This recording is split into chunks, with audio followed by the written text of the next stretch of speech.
Welcome back to the Wrestling Roundtable. You're either watching us on YouTube, iTunes, or Go Fight Live. Wherever you're watching us, please comment, share, subscribe, and rate. And join us on WrestlingRoundtable.com. Sign up for our newsletter, send in some questions, read the columns, join the message board, vote on the poll. There's lots for you on WrestlingRoundtable.com. Join us there, please.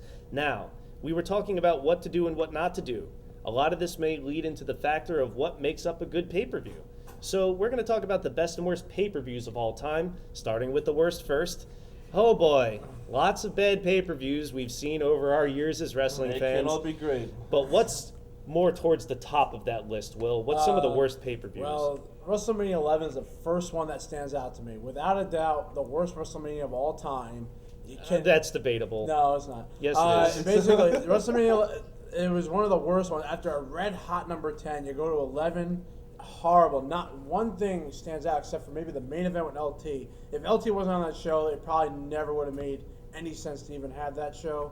So that to me was horrible. The build-up was just horrible. Nothing was great about it. I thought the build-up to Lawrence Taylor and Benoit That was the good. only thing that was built up. But you're talking about all these other matches that were not built up at all. Nothing. What stands out besides that LT match? Yokozuna and Owen Hart winning the tag titles. But there was no build-up to that, though. No. There wasn't any build-up. It was a mystery partner. So that was God forbid. I think Razor and Jarrett had a decent match. God forbid we have wrestling for the sake of wrestling. I don't... Royal Rumble 93, the Royal Rumble match itself. I mean, Yokozuna was definitely the saving grace of that show. I mean, because even though they had the Razor Bret Hart match, not really a standout match, but they'd have better matches. They've had better matches, especially at the King of the Ring. They had a better match. Jannetty and Michaels really underdelivered too. Yeah, but they had the whole Sherry storyline that kind of probably ruined it. They had a better match on Raw, which became the match of the year, actually. Savage actually accidentally trying to pin Yokozuna. It happens. Royal Rumble. Come on, man. She's done like five Royal Rumbles. He was a young kid back then. So, and he had less hair. Well, a month after WrestleMania 11 was probably the worst pay-per-view I've ever seen. So bad that as a kid, I recorded over it. The first In Your House, Really? I thought was atrocious. Really? How could she Bret Hart? That was it. Bret Hart and Jerry Lawler's match. The main event was horrible. It was just a very boring. Todd and Stephanie giving away the house. Yeah, that was probably the best Todd part. Pettengill saved wrestling. I missed Todd Pettengill. WrestleMania 9. I didn't like. I never like. I know a lot of people like WrestleMania 9. I don't get it. I didn't think it was great. That's a popular one. Why not? What was the reason behind I don't like the Johnny Gonzalez untaken match, but that's obvious. The main event was Bret Hart, the powder to his face, and it gets pinned. The Hogan and then thing Hogan was pretty comes fucking in. lame. But. Yeah, and then even the Hogan and Beefcake match was Money Incorporated. Yeah. I like Money Incorporated. I thought they were a great tag team. And then they come over, and then Jimmy Hart does that whole inside out jacket thing. All right, well, I don't hate WrestleMania 9. That's a popular choice, though. However, the Hogan involvement in that show pretty much sucked. Because he never won the tag belts, and he didn't with Beefcake, the one person he should have won it with, not Edge. And then he stole Bret Hart's title. That was Yokozuna's afterwards, too. But I don't want to mention so many WrestleManias. We've talked a lot about WrestleManias, Royal Rumbles, and SummerSlams on the show. Another popular answer would probably be Heroes of Wrestling, which happened in '99. Although, in a way, it's going into... So very overweight Yokozuna back then. But in a way, it goes into so bad it's good, which would be reverse good territory. Right. When you've got an undercard of like Nikolai Volkov and Iron Sheik in '99 against the Bushwhackers and guys like that, Julio De Niro and Scorpio and Captain Lou saying, this is the greatest show of all time. Things like that. But obviously, of course, the pay-per-view is remembered for DDT. DDT. Jake the Snake Roberts showing up very inebriated for his atrocious main event. So it's kind of reverse good in that way. Maybe iGeneration's pay-per-view from Australia with Dennis Rodman and Kurt Hennig would be more it's so bad it's good. But one I wanted to mention was Bad Blood 2003. Which is, of course, a contrast to the first SmackDown pay-per-view, which happened right around then. Vengeance. This was the first Raw pay-per-view, and boy, were they complete opposites. Bad Blood 2003 is not completely 1,000% bad because it was Goldberg's best match in his WWF run with Jericho, saving grace of the show. The rest was fucking garbage. From the Hell in a Cell with Triple H and Nash, the match we were all dying to see. All right, nobody but them two. Yeah, Mick Foley's the one taking the bumps in that match. The Flair-Michaels match on the undercard, which we were really excited for. The first time Michaels and Flair fought on a big scale, a pay-per-view, and it was fucking terrible. Yeah, it was atrocious. They had a better house show match that we saw, too. Not only that, the Austin Bischoff Redneck Triathlon. Yes. Taking the up contest. Favorite part. overdub burps, Mae Young giving a stink face. This is not what I want to pay for on pay-per-view, but we didn't pay for it anyway. We bootlegged it. Hot boxes were great back in the day, but also on top of that, Booker T wrestling for a title in Texas, this time against Christian for the Intercontinental title. He didn't win the Intercontinental from Christian either on this show for no reason. He won it shortly after. Why couldn't he have done it in Texas? And this is right after WrestleMania 19 when he lost to Triple H. It was just not a good year in 2003 for Raw, it would seem. But hopefully you're having a good time on Wrestling Roundtable, because we're going to move on to some more positive things now. Some of the best pay-per-views of all time when we come back.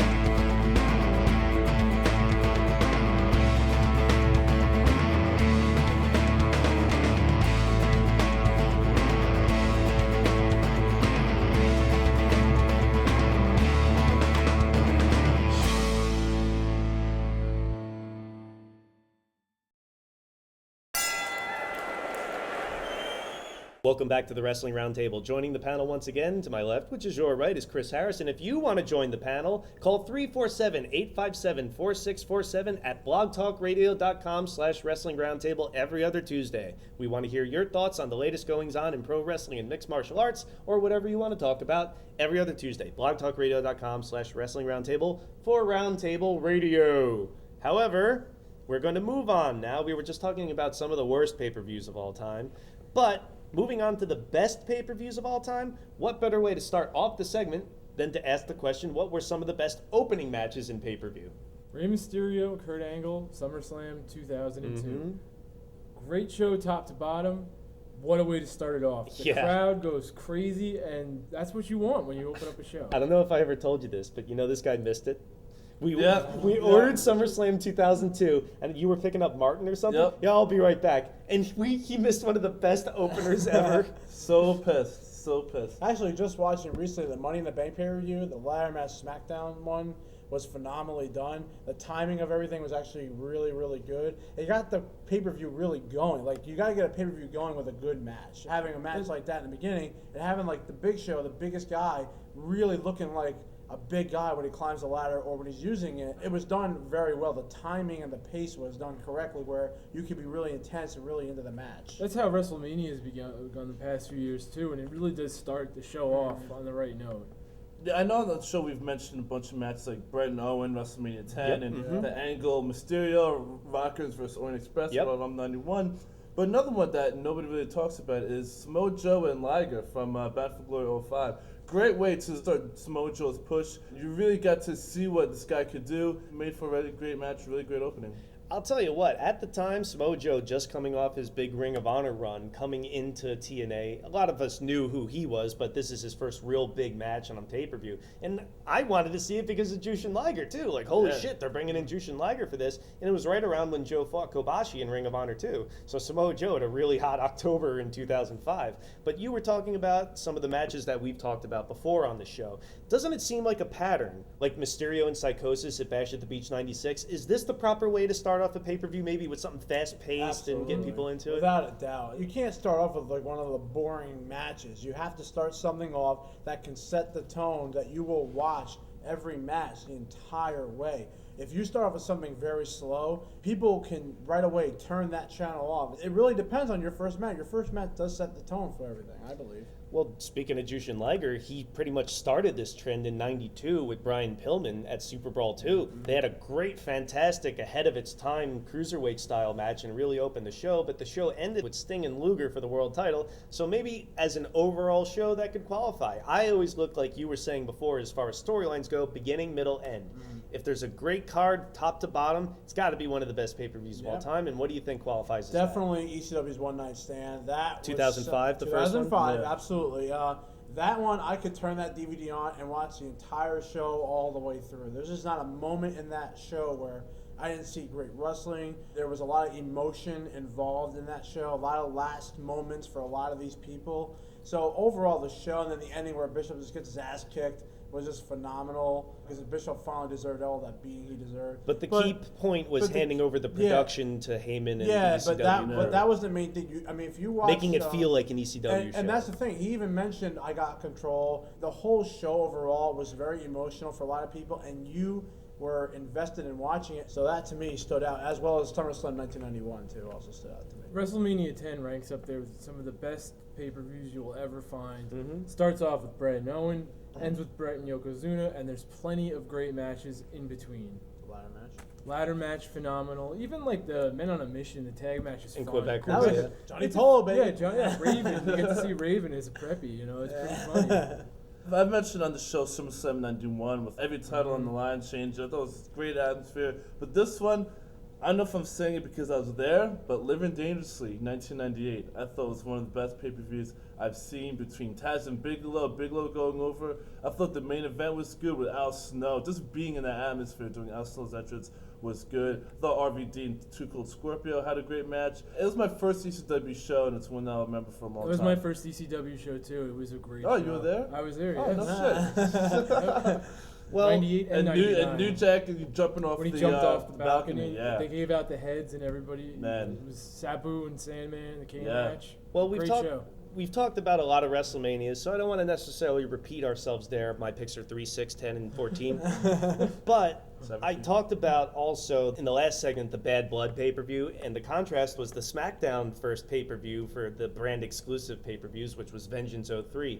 Forgotten classic or what? Man. Opens with the Eddie Guerrero, who we don't speak of, U.S. title match for tournament finals. Awesome match. Main event was, of course, the Angle Brock Big Show title match. That was good.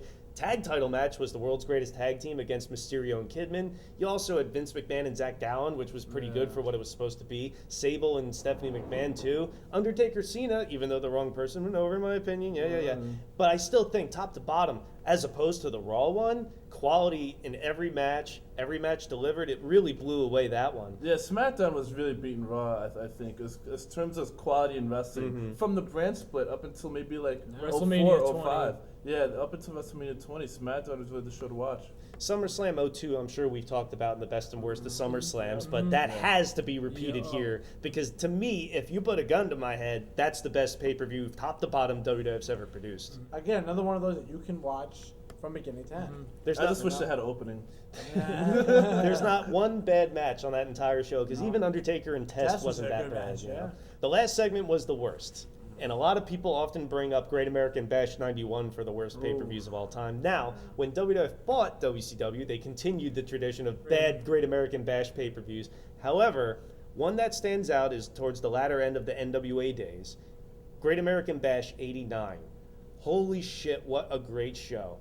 All the main matches were awesome and really delivered. Terry Funk and Ric Flair for the world title was awesome. Sting and the great Muta. Muta was, much like Liger, would end up being a great import from Japan and really was starting to get a following here. Ricky Steamboat and Lex Luger. Now, people rip on Luger all the time, but this is an awesome match. War Games with Dr. Death and the Fabulous Freebirds.